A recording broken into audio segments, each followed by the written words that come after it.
eu não podia faltar a este nosso encontro. Neste nosso dia, este é o nosso dia. É o Dia Mundial dos Cuidados Paliativos. E é o nosso dia porque andamos há décadas a lutar por este dia. Não por este dia preciso, mas para que todos os dias sejam dias dos cuidados paliativos. E andamos todos. Eu não sei se fica muito bem ao Presidente da República e a mim mesmo, como pessoa, dizer-vos o que vos digo, mas fico muito sensibilizado pela medalha que me foi entregue, mas penso que é justíssima. É justíssima.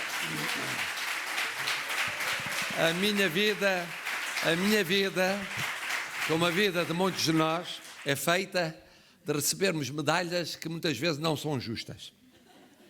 São entregues à função, são entregues à circunstância, são entregues ao momento, são entregues na euforia do encontro ou num dever protocolar, mas depois há medalhas que correspondem àquilo que foi uma escolha, uma causa, que o medalhado abraçou naturalmente e abraçou e abraça e abraçará no futuro. E, portanto, por uma vez, no meio de dezenas de medalhas injustas, esta medalha foi justíssima. E foi justíssima porque a nossa luta vem de longe. O problema que se colocou há muitas décadas, há algumas décadas, relativamente àqueles que vivemos a causa dos cuidados paliativos, foi, antes do mais, o da transformação da sociedade portuguesa. A sociedade portuguesa começou a envelhecer rapidamente. Quando eu era adolescente, porque não havia a categoria social de jovem, por falar em jovem, vejo ali o professor Gentil Martins, que é eternamente jovem, o que me deprime imenso, porque eu considero-me bem, mas ele está sempre melhor do que eu. Mas, nesses tempos, a sociedade portuguesa era uma sociedade jovem. Nos anos 50, 60, até 70, era uma sociedade relativamente jovem, com muitas europeias, que deixaram de ser, envelheceram. E a sociedade portuguesa envelheceu. E um de vários problemas no domínio da saúde e do relacionamento social que se colocaram foi o problema dos cuidados paliativos. E não era chamado assim. As doenças crónicas alongaram-se, começou a haver o que mais tarde se chamaria cuidados continuados, e com o envelhecimento nas famílias, surgiu a vivência de todos os dias, que era de 1 ou 2 ou 3 elementos da família, normalmente um mais que os outros, serem cuidadores informais dos menos jovens, que tinham cada vez mais idade. Sem preparação, sem formação, com muito amor, com muita dedicação, mas estando a enfrentar um problema que era novo, que era completamente novo. É verdade que já havia a Declaração Universal que dizia que a saúde devia ser reconhecida e garantida como direito em todas as fases da vida. É verdade que depois havia os protocolos europeus, nomeadamente um virado para a problemática mais social, e que, de alguma maneira, já acolhia essa realidade. Mas estávamos em 1966. Em 1966, como no início dos anos 70, eram as famílias os grandes cuidadores informais em matéria do que hoje chamamos cuidados paliativos. E a começar no próprio universo da saúde, e a começar na própria classe médica, era difícil de se entender que essa realidade dos cuidados paliativos merecia uma dignidade, um tratamento em termos de especialidade que fosse parificado com as outras especialidades médicas. Havia alguns profissionais médicos ou vocacionais médicos que se dedicavam a essa área, mas era uma minoria muito minoritária.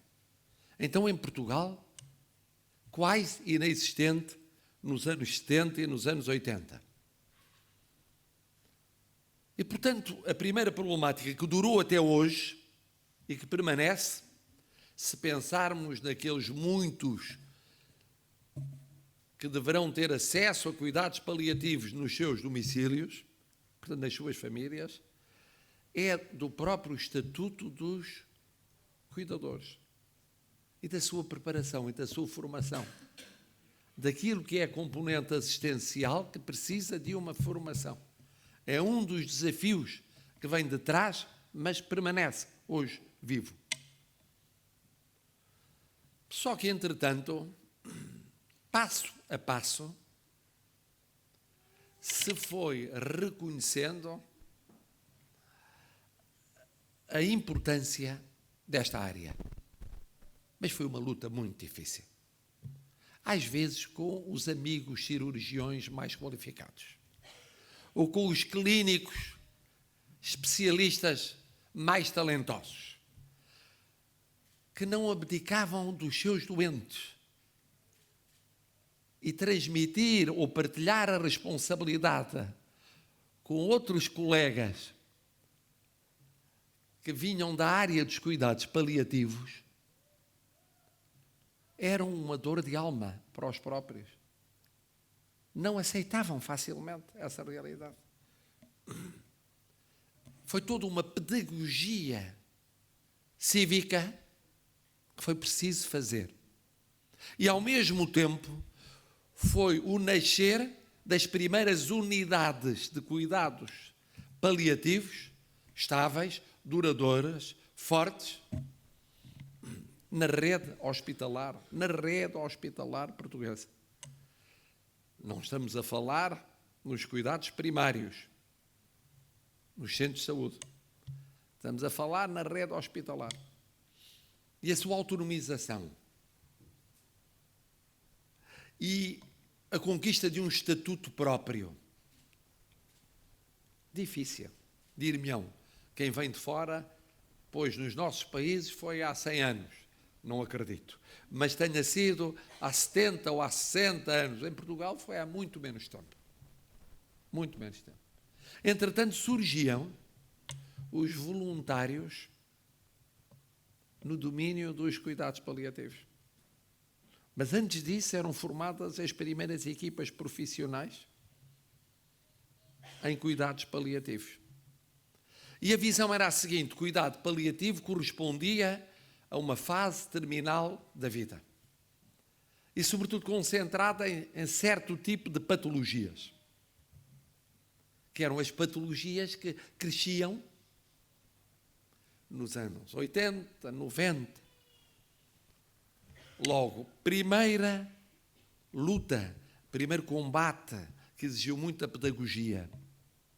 O respeito desta área como uma área digna, autónoma, em pé de igualdade com outras áreas ou especialidades no domínio médico e da enfermagem. Segunda luta, fazer compreender aos responsáveis das unidades hospitalares que tinham de olhar com mais carinho e atenção para essas áreas. Não podiam ser uma espécie de áreas de segunda ou de terceira. Terceira luta fundamental, começar a encontrar um regime jurídico, um regime legal, que no nosso caso é muito recente. Estamos a falar na sua formulação acabada 2012. 2012 foi anteontem. Pelo meio, formação não só das equipas, mas também dos voluntários. E daí se passou para uma nova fase. Foi desmistificar aquilo que havia de errado na visão dos cuidados paliativos. Cuidado paliativo não é cuidado apenas em fase terminal. Cuidado paliativo não é só para os menos jovens na sociedade. Há cuidados paliativos para crianças. Há cuidados paliativos para jovens. Cuidado paliativo não é só para certo tipo de patologia. Alargou-se o leque de doenças, para falarmos de uma forma menos científica, relativamente às quais fazia sentido cuidado paliativo. Isto parece hoje uma evidência neste universo. Não era uma evidência em Portugal, mesmo no domínio da saúde, há 5 ou há 10 anos. Não era uma evidência. E nessa altura eu já militava por esta causa. Cada seminário que se fazia com umas dúzias escassas de pessoas, umas dezenas, era uma aventura, era uma odisseia. Cada encontro científico era mais um passo que se dava.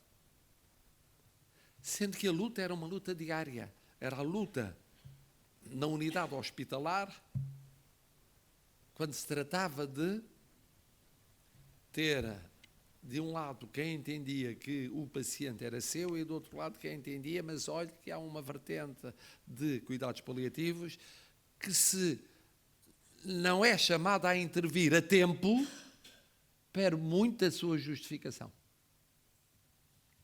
E era todo um esforço para explicar que o especialista em cuidados paliativos não era nem psicólogo, nem confessor, nem assistente social, nem uma espécie de protagonista de suplemento de alma e de apoio espiritual. Não. Estava ali numa missão correspondente a uma área fundamental da saúde em Portugal. Estamos a entrar numa nova fase. E nesta nova fase os desafios, uns vêm atrás, outros são novos. Vêm atrás a dimensão assistencial, a formação daqueles que, em várias localizações, inclusive em casa, são chamados à prestação de cuidados paliativos. Permanece o desafio pedagógico. Todos os dias fazer pedagogia para explicar que é preciso investir mais em cuidados paliativos. É preciso generalizar cuidados paliativos. É preciso ter uma nova compreensão mais abrangente em relação aos cuidados paliativos. O desafio da formação de profissionais. Crescente. E depois, o grande desafio destes dias, como muito bem apontou o Sr. Presidente da Associação. O desafio da igualdade social perante os cuidados paliativos. A nossa sociedade é injustíssima. É muito desigual. Há uma minoria possidente que tem acesso a cuidados paliativos. E há uma maioria esmagadora que não tem meios económicos e financeiros, que não nasceu do lado feliz da rua, nasceu do lado infeliz da rua e que, portanto, ainda hoje está longe, ou está longe em termos físicos, porque vive longe dos centros urbanos ou metropolitanos, ou está longe vivendo nos centros urbanos ou metropolitanos, porque não tem meios para aceder. E esse é um desafio fundamental. Eu tenho dito que talvez se compara, mas por razões completamente diferentes, no caso do nosso sistema de saúde, o que se passou com os cuidados paliativos com outro setor, o da saúde mental. Ficaram para trás. Ficaram para trás. Porque eram considerados uma espécie de margens da saúde. Havia um núcleo duro da saúde, clássico, digno, que vinha de tempos imemoriais. Depois havia umas realidades modernas ou pós-modernas que tinham de ser toleradas, mas que eram como que complementos mesmo numa visão de saúde pública. Mesmo numa visão de saúde pública. Este desafio da justiça social, da acessibilidade aos cuidados paliativos, é o desafio dos próximos tempos. E por isso, esqueçamos agora alguém que militou sempre nesta causa e que de vez em quando, chamado por um telefonema de uma pessoa amiga, acorria sem a competência nem a formação adequada, que supria com algum talento próprio, mas que era insuficiente, porque não há amadorismo talentoso que substitua ao profissionalismo competente. E lá partia para colaborar nessa faina no concreto. Mas agora esqueçamos a pessoa e pensemos que está aqui o Presidente da República Portuguesa. E a sua presença tem um sentido cívico, e institucional e político. É uma chamada de atenção àqueles responsáveis políticos, nomeadamente àqueles que, infelizmente, em dia tão ocupado, não puderam conceder uns minutos da sua atenção para aqui estarem neste encontro. É uma chamada de atenção no sentido de, se não esquecerem ao equacionarem o Sistema Nacional de Saúde e dentro dele o Serviço Nacional de Saúde e ao debaterem as políticas de saúde e ao avançarem, como tenho várias vezes dito ser um desejo legítimo, para convergências no domínio da saúde, que ultrapassem fronteiras doutrinárias e ideológicas, que não se esqueçam dos cuidados paliativos. Mais do que isso, não é não esquecer, que se empenhem mais no domínio dos cuidados paliativos.